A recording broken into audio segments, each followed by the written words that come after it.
La poesía nombró al hombre. Usted habla de África y bueno, ahí usted dice hay casos muy puntuales. Vimos Libia, vimos Túnez, vimos Egipto, hemos visto Siria que cumplió ayer 5 años bajo un ataque. Bueno, han resistido justamente por eso, por la unidad de su Fuerza Armada, por el accionar del gobierno y por algunas fortalezas económicas. Y hacia allá me quiero ir. Ayer conversamos con Abdel Zabayar y fuera de aquí fuimos a desayunar una arepita aquí en Arepera, Venezuela, y él me contaba cosas como, por ejemplo, que en Siria no han podido vencer a una Fuerza Armada que es monolítica, es una sola.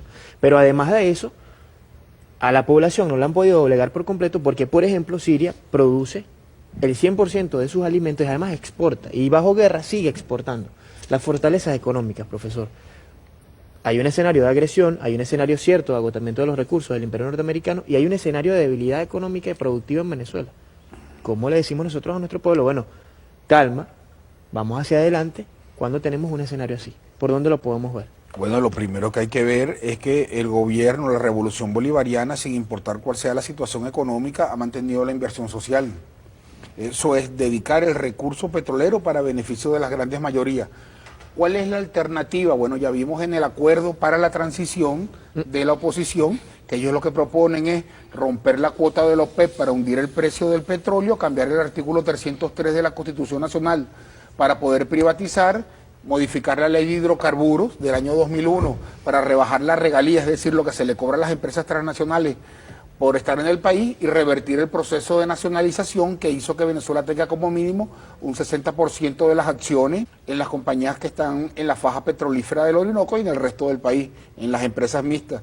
Entonces, hay dos propuestas, dedicar el recurso petrolero para beneficio de las grandes mayorías y la propuesta ya por escrito de la oposición, que para mí no, es evidente que se lo escribieron las transnacionales, que es la privatización del recurso petrolero, o sea, que todo lo que es inversión social serían los dividendos que se llevaría una PDVSA privatizada al exterior, a los tenedores, por los tenedores de acciones.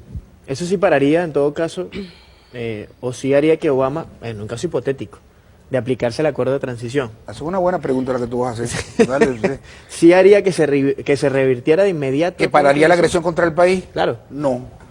Porque precisamente los países que han caído en eso y han cedido sus recursos se sumergen en guerras civiles permanentes para que no puedan recuperarlo. Fíjate, Irak invadido, una guerra civil permanente y dividido en 3 áreas. El área chiita, Bagdad, el área sunita con el Estado Islámico y los kurdos. Cada uno, por ejemplo, la región kurda.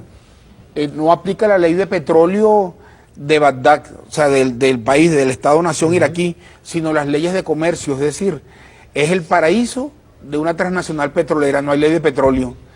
Y además en la zona del Estado Islámico se vende el petróleo de contrabando. Entonces los países que ceden la soberanía, que ceden los recursos creyendo que van a evitar una confrontación, lo que se sumergen es en una guerra civil permanente como Libia.